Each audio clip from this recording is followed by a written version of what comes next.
alhamdulillah sekitar 20 pertanyaan ya, sekitar 20 pertanyaan, dan saya rasa ini baru pembukaan ya, baru pemanasan ya. Jadi perkiraan saya karena memang ini adalah beda dengan tiga kali yang pertama dulu, dan yang menarik adalah pasalnya pun diganti ya. Jadi pasal-pasal itu diganti, pasal-pasalnya diganti, lokus tempus juga diganti ya. Kemudian juga barang buktinya juga diganti juga. Nah kemudian tadi ini saya baru mendapatkan pertanyaan yang kurang lebih berkaitan dengan fondasi-fondasi ilmu saya gitu. Jadi arahannya ya saya barangkali mereka akan bagaimana rupa akan menempatkan saya sebagai orang yang tidak punya kompeten gitu.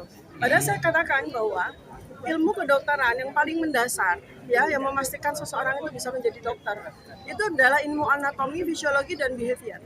Artinya semua orang itu, semua dokter itu memiliki kemampuan untuk melakukan analisis foto dan gambar. Itu bukan sesuatu yang istimewa, bukan suatu hal yang luar biasa, bukan. Semua dokter bisa melakukannya karena itu adalah ilmu yang paling fundamental dari seorang dokter. Masalahnya cuma saya tadi katakan ke pemeriksa mau apa tidak gitu aja dokternya. Jadi apa yang saya lakukan itu tidak sesuatu yang istimewa. Itu baru kalau di ilmu kedokteran itu baru level sekolah dasar lah gitu ya. Belum di level S2 maupun S3 saya gitu. Nah, ketika kemudian mulai naik kepada level kompetensi saya yang lebih advance ya, memang saya punya kompetensi. Saya punya bidang ilmu neuroscience, bidang ilmu behavior, bidang ilmu sosiopidemiologi yang memang itu related sekali dengan apa yang saya lakukan.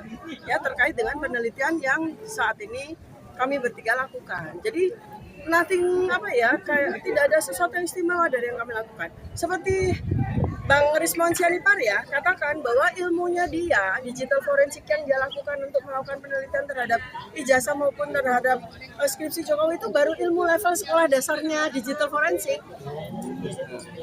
Belum sesuai dengan ilmunya, puncaknya ilmunya dia gitu. Jadi ini sebetulnya adalah sesuatu yang biasa-biasa saja bagi kami. Ya, jadi bukan sesuatu yang istimewa gitu.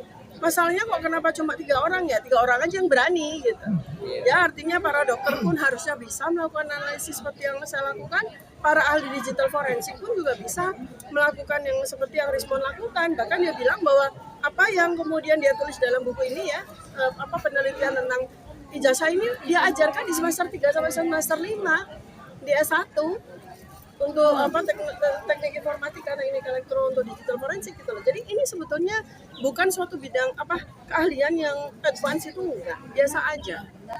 Jadi itu pemeriksa harus tahu ya, polisi juga harus tahu bahwa yang kami lakukan itu bukan sesuatu yang luar biasa saja dan bisa dilakukan oleh siapapun yang punya, dalam hal saya sebagai dokter gitu ya, biasa saja.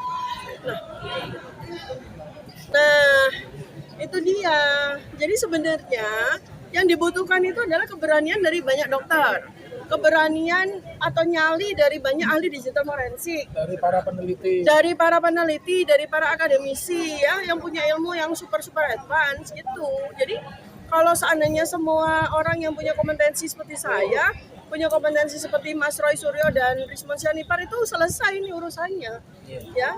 Nah, ini yang paling lucu kan dibawa kepada ranah hukum. Nah, ini kan lucu ya. Jadi ini kan orang yang melakukan kriminalisasi terhadap kami itu nggak bisa membedakan mana sebuah pekerjaan ilmiah yang sedang dilakukan oleh para peneliti dan mana sebuah yang bagi dia adalah pencemaran nama baik gitu. Yang paling menarik lagi dari pemeriksaan sesi 1 tadi kan sebagaimana hak saya ini sebagai tersangka ya. Tentunya ini adalah level atau saat di mana saya boleh dong untuk melihat laporan polisi yang dilakukan oleh Joko Widodo, Lecumanan, Andi Kurniawan, Maret itu tadi ya para pelapor, para termul itu kan sudah waktunya orang sekarang saya tersangka kan. Tapi ternyata oleh satu dan lain alasan pemeriksa nggak mau menunjukkan laporan itu. Karena iya kan laporan itu harusnya transparan dong. Ada laporan nomor berapa loh. Saya sebagai tersangka saya mesti lihat dong laporannya apa, konteksnya apa, bukan cuma nomor laporan begini kan gitu ya. Ya jadi juga nggak nyambung. Jadi itulah yang membuat memang betul-betul reformasi kepolisian itu diperlukan untuk membuat